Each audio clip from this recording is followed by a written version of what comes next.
These are the sounds of High Hopes. Itsy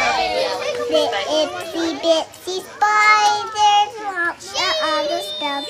What do you want to be when you grow up? A bus driver, a dentist, being an astronaut, professional bowler. I want to play with my friends. And this is High Hopes Inclusive Preschool and Therapy Center. Since 1984, High Hopes has been helping every student excel by looking for innovative ways to stimulate each child's potential. At High Hopes, we have an inclusive preschool environment, and this means that we allow children with and without special needs to learn and grow together in an environment where all can be successful. And this is supported by a team of experts in our therapy clinic who provide speech therapy, occupational therapy, and physical therapy.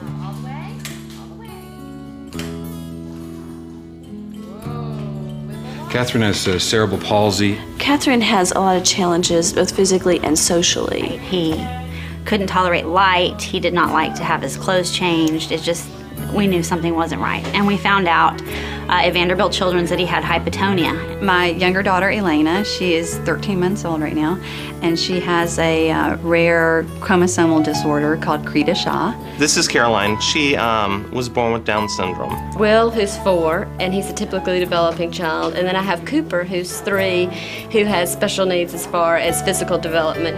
And I'd always had to put my children in separate schools, one with special needs and one typically developing. So when I found this out, it was just exciting for me because I really wanted to have them in one place. She has cerebral palsy, pretty involved. She's what you would call globally involved. When she was 9 months old, at the time that I met her, she only weighed 8 pounds due to neglect, malnutrition, and a suppressed immune system. High Hopes does seek to provide early intervention because the younger that we can reach the children, obviously the bigger benefit to them. We all have things that we're better at or not so good at, and it's really neat to learn at an early age that that's okay.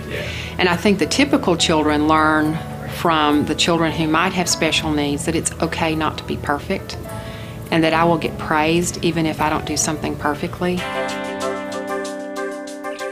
At High Hopes, teachers assume the role of coaches and follow each child's lead to identify natural learning opportunities and to support success in learning and exploring new activities. Curricula are modeled after the creative curriculum and are developmentally appropriate for children with and without special needs. One thing that we look for as a teacher that has a degree is that's shown that they have an interest in education for themselves, and that's very important.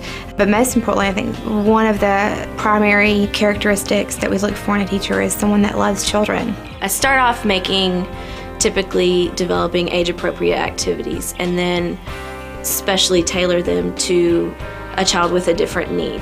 Being able to celebrate the little things. For a child who is nonverbal to try to speak, that's the coolest thing for me. What we really try to focus on is a lot of gross motor play on the playground, but also working with letters and sounds and little bits of reading and stories, and just developing some different creative aspects to their development.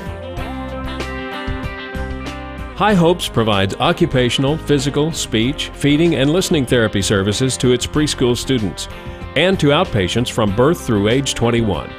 High Hopes is the only provider in Middle Tennessee with this inclusive preschool and pediatric therapy clinic all at one site. What's unique about High Hopes is that the therapists can go in and work as a part of the team with the teachers and the parents to really provide the most developmentally appropriate classroom setting for each of the children and what their specific needs are. So our therapists are on site in the classroom, as well as having excellent equipment in our therapy gym to help in those instances where we do need to pull the kids out and have some one-on-one time to work with them.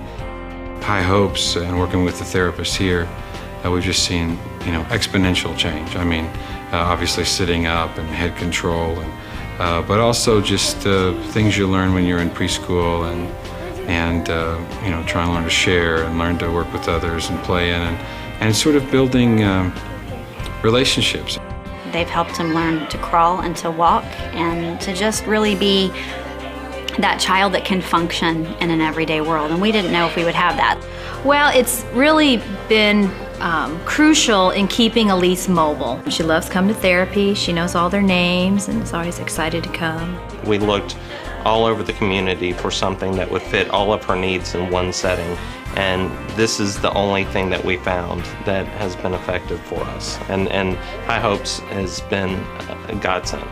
Cooper has made tremendous strides, and Will has been introduced in seeing children with special needs and is real appreciative of that. Will sees those people out and realizes that they might need some little extra help or encouragement. She's just like any other child without a disability, except she's got small braces on her legs. Well, we are so grateful that we have been able to continue to grow and service more and more children from the community, because the need is very significant. Come to High Hopes.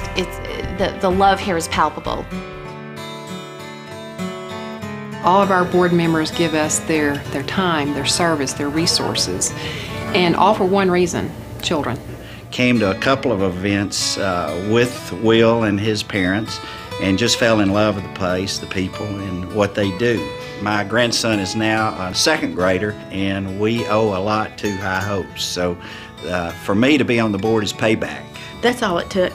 Just one little tour of that school and those sweet little faces.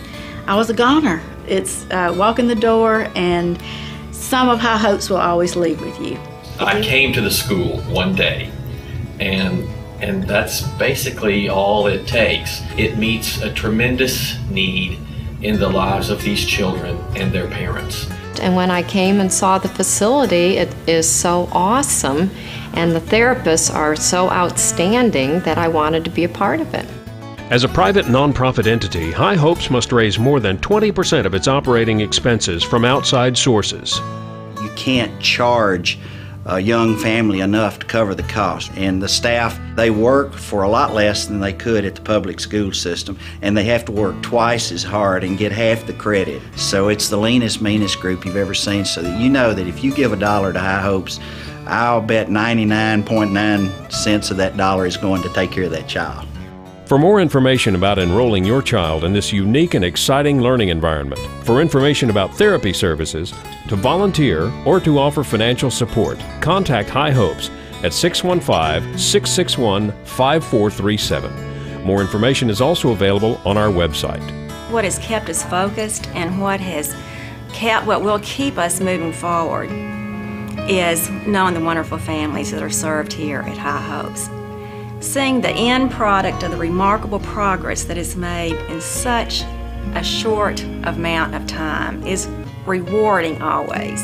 So I would invite anyone that has an interest in experiencing a unique learning and developing environment for young people to come to High Hopes for a tour. I am certain you will be impressed. These are the sounds of High Hopes. Hi, Barrett Patton here at High Hopes Inclusive Preschool and Pediatric Therapeutic Club. We like playing outside and inside.